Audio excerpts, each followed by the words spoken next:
Well, the skies have kind of parted tonight after some rain and storms throughout our area this evening, but not so bad now. There were some cells that were producing several lightning strikes within a 10-15 minute window with torrential rain at the same time. Even a few reports, mainly towards Citrus County, for some pea-sized hail. So some of these storms got pretty rowdy from time to time. Thankfully, as Dave mentioned, all of that has moved well off to the Gulf of Mexico. And if anything else, the energy that was associated with that has weakened. That is now allowing for that mostly cloudy sky that's been hanging around to turn partly cloudy, and I think that will also turn mostly sunny by early tomorrow morning. Just wanted to show you offshore there off St. Pete Beach. We had one isolated sprinkle that was right along the coastline there within the past 10-15 minutes. That has since moved offshore. So we are smooth sailing through the evening hours.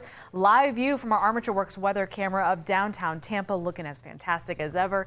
Still pretty mild and definitely very humid. We're at 82 degrees right now, still feeling a little bit more like 86. You can actually see that rain-cooled air did help several locations fall quickly into the mid to upper 70s, because that's where we're going to literally stay all night through the overnight hours and into tomorrow morning. Around the immediate bay, we're in the lower 80s, and again, we're going to hover there for a few more hours. I think we'll get close to 78, 79 degrees by tomorrow morning in Tampa.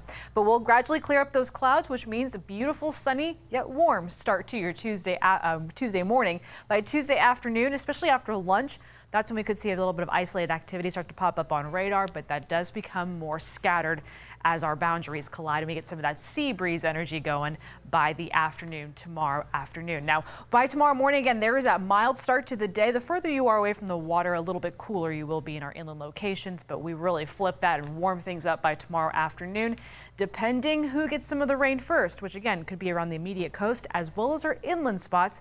That will greatly impact how warm those temperatures can get through the middle of the day.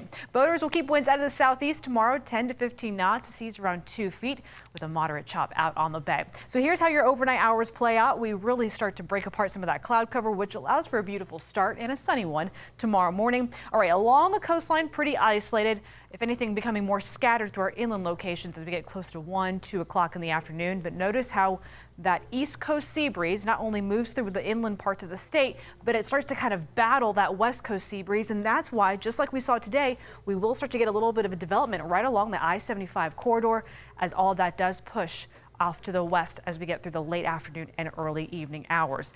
After sunset, we really quiet things down pretty quickly and pretty nicely. By Wednesday, rinse and repeat. I'm sticking with that 50 to 60% chance of rain. If anything, we may get a little bit more moisture into the area by Wednesday. But look how that breaks down as a cluster of drier air starts to move through.